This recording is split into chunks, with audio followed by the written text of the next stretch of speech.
le Front commun, PPACI, PDCI RDA et leurs alliés RGPS, FPI, URD, voudraient par ma voix vous adresser leurs salutations les plus chaleureuses.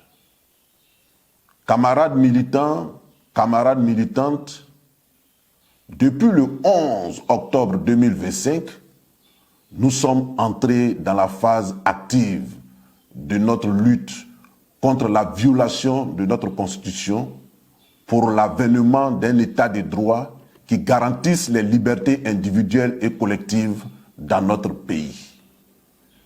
Ce 11 octobre 2025, une marche pacifique avait été programmée qui devait nous conduire du Saint-Jean au carrefour Sokosé. Malheureusement et contre toute attente, cette marche a été interdite, violemment réprimée. Plusieurs centaines de nos camarades ont été arrêtés, exactement 237 et écroués, quand d'autres ont été blessés, agressés. Des domiciles privés ont été visités et violés. C'est le lieu aussi de féliciter chaleureusement, avec une mention particulière, tous ceux qui ont répondu favorablement, malgré les intempéries et les risques, à cet appel du 11, qui est un appel de la nation. Depuis ce jour, aucun jour ne se déroule sans qu'il n'y ait des manifestations dans une localité de la Côte d'Ivoire. Bonoa, Bangolo, Akoupé, Azopé, Aferi, Yakasseme, Gagnoa, Abidjan, etc., etc. Malheureusement, ces manifestations ne vont pas sans pleurs, sans douleur, et nous enregistrons des pertes en vie humaine. À Bonoa, un manifestant, Alouan Ernest, a été froidement abattu d'une balle tirée à bout portant qui lui a ôté la vie. À Gagnoa, un jeune élève dans la fleur de l'âge a été mortellement percuté par un véhicule de la police nationale. Mais ce qui est le plus affligeant, ce qui est le plus pitoyable, c'est la mort de ce bébé, un être innocent, que la mort est allée trouver chez lui à la maison, où des gaz lacrymogènes ont été tirés dans la région de la main, et ce bébé est mort suffoqué. Ça aurait pu être le bébé de l'un d'entre nous. Ça aurait pu donc être notre famille. Et c'est vraiment triste. C'est le lieu d'attirer l'attention de nos forces de l'ordre, nos forces de défense et de sécurité. Elles ne doivent pas nous traiter en ennemis. Nous ne sommes pas les ennemis de l'armée ivoirienne. Nous ne sommes pas les ennemis de la gendarmerie ivoirienne. Nous ne sommes pas les ennemis de la police nationale. Nous sommes des Ivoiriens au même titre que tous les autres Ivoiriens des autres partis politiques. Ils ne doivent pas nous massacrer. Notre armée ne doit pas nous massacrer. Notre police ne doit pas ouvrir le feu sur nous. Notre gendarmerie ne doit pas nous martyriser, nous inspirer la peur, la terreur. Ce n'est pas leur mission. Ce n'est pas leur mission. D'autant plus que nous contribuons en tant que citoyens par nos impôts que nous payons à les habiller et à leur doter de moyens matériels adéquats pour mener à bien leur mission régalienne. Et ils doivent mener leur mission de façon équitable à l'endroit de tous les citoyens de ce pays, fussent-ils militants ou non du parti au pouvoir. On ne peut pas tous penser la même chose. Mais ce n'est pas parce que nous ne pensons pas la même chose que nous avons vocation à être torturés, martyrisés, pourchassés. En tout état de cause, que nos agents des forces de l'ordre comprennent que leur responsabilité pénale individuelle est engagée dans les actes qu'ils posent. Et ces morts que nous avons enregistrés ne resteront pas impunis. Le Front commun et les alliés sont à la tâche. Le Front commun et les alliés sont à pied d'œuvre pour monter des dossiers et nous porterons plainte. Nous porterons plainte afin que les coupables soient identifiés et qu'ils subissent la rigueur de la loi. Aucun crime dans ce 21e siècle ne reste impuni dans ce village planétaire auquel nous appartenons. Nous espérons qu'à l'avenir, nos forces de l'ordre comprendront cet appel républicain, humanitaire, fraternel, et qu'ils feront leur mission selon les principes de la République. Nous avons assisté récemment à des manifestations de colère en France. Les Français ont exigé le départ de Macron.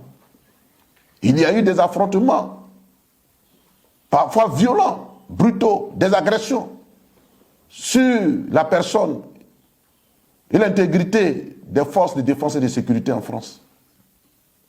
Mais jamais nous n'avons vu des pertes en vie humaine.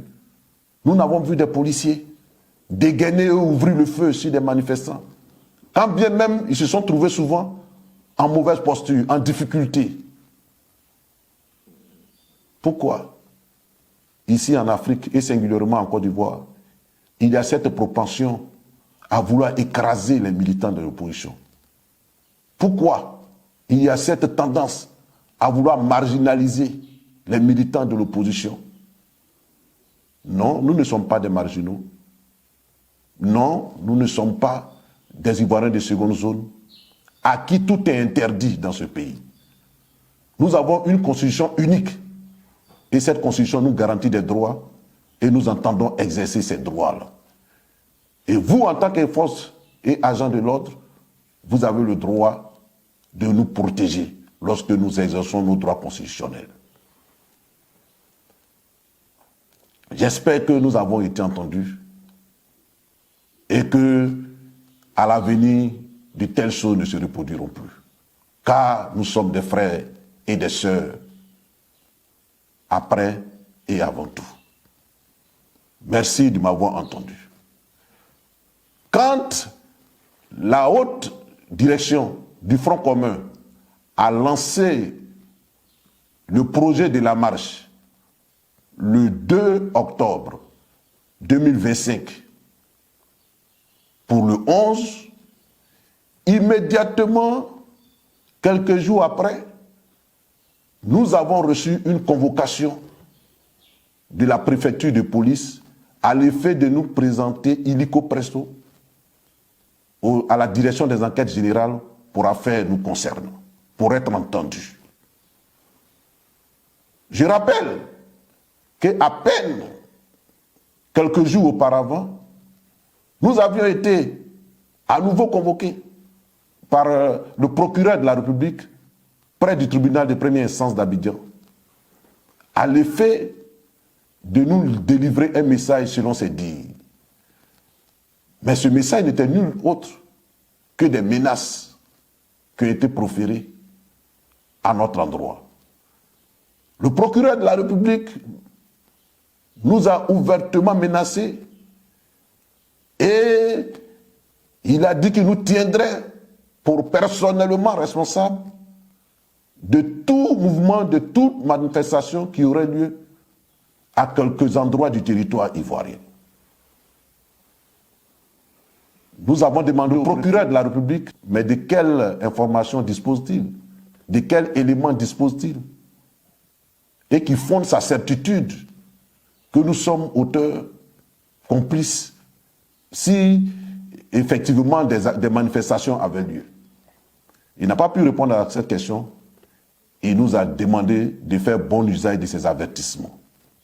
Et donc, Quand ce 6 octobre, nous recevons,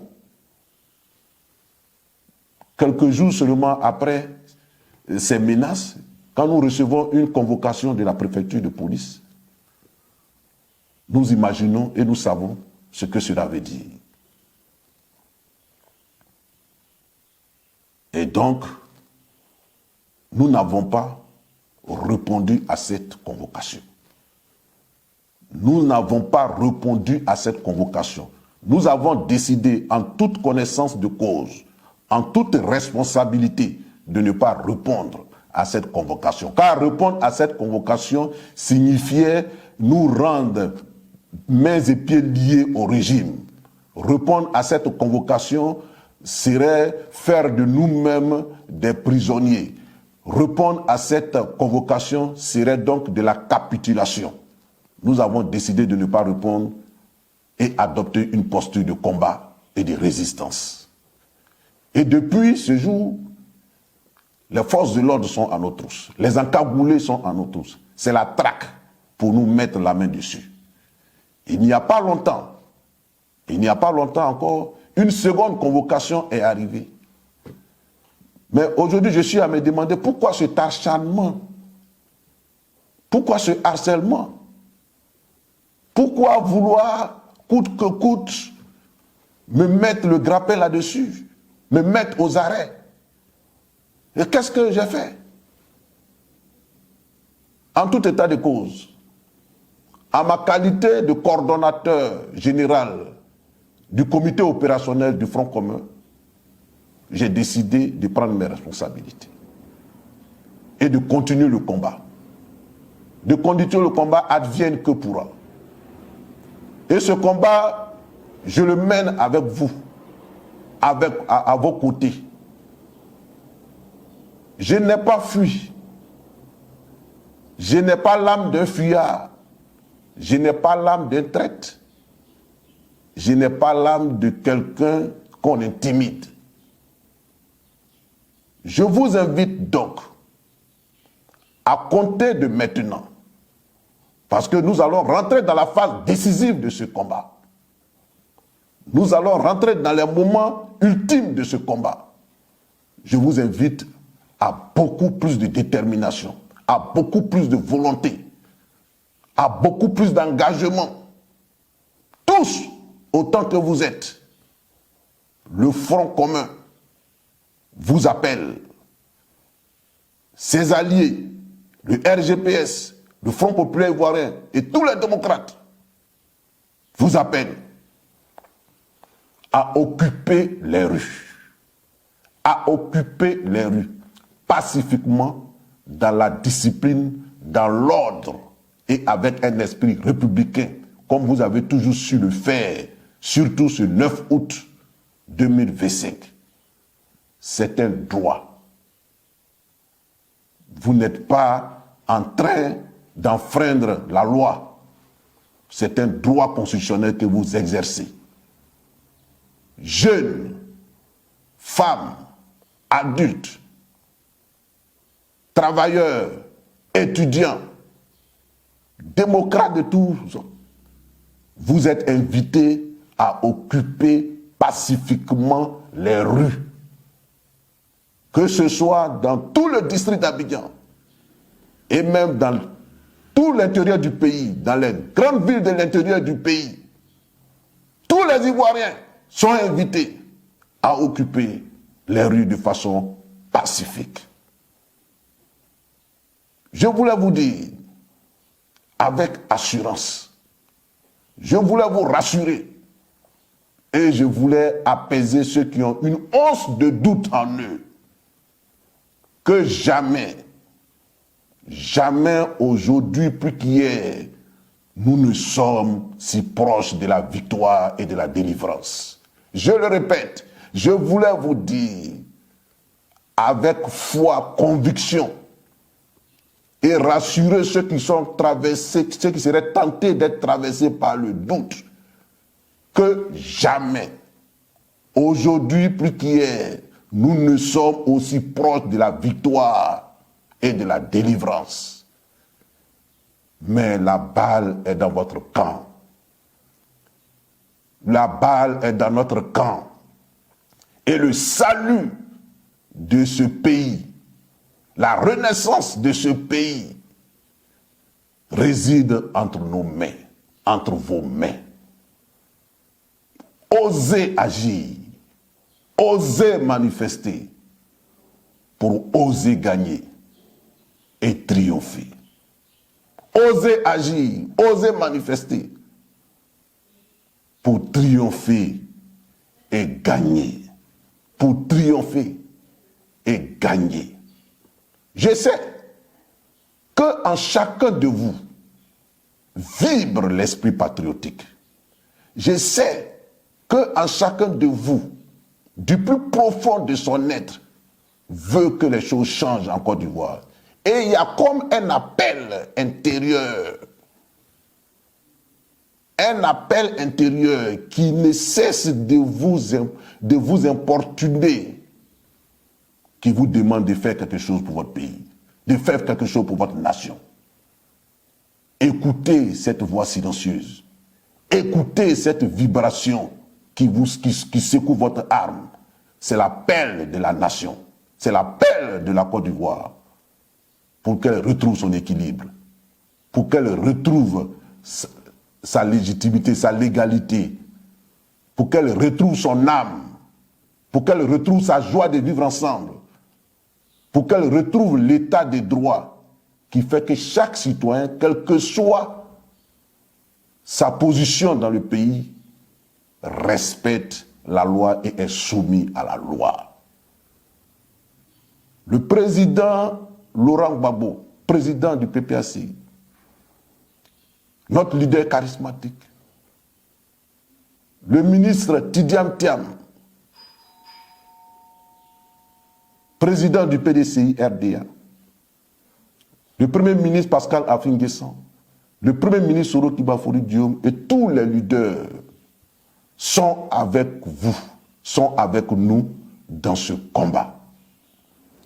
J'appelle donc tous les responsables du Front commun, du GPS, du FPI, les fédéraux, les responsables des sections, les secrétaires généraux adjoints, les coordonnateurs régionaux, les délégués départementaux du PDCI, les délégués des districts du PDCI, tous les responsables, je dis, que chacun dans sa zone, dans sa région, dans son département, que toutes ces organisations coalisent, que toutes ces organisations se mettent ensemble pour organiser la résistance de façon locale.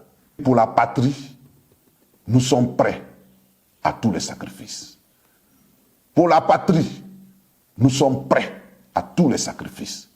Pour la patrie, nous sommes prêts à tous les sacrifices. Haut les cœurs, tous dans la rue, tous dans la rue, jusqu'au triomphe de l'état de droit en Côte d'Ivoire. Je vous remercie.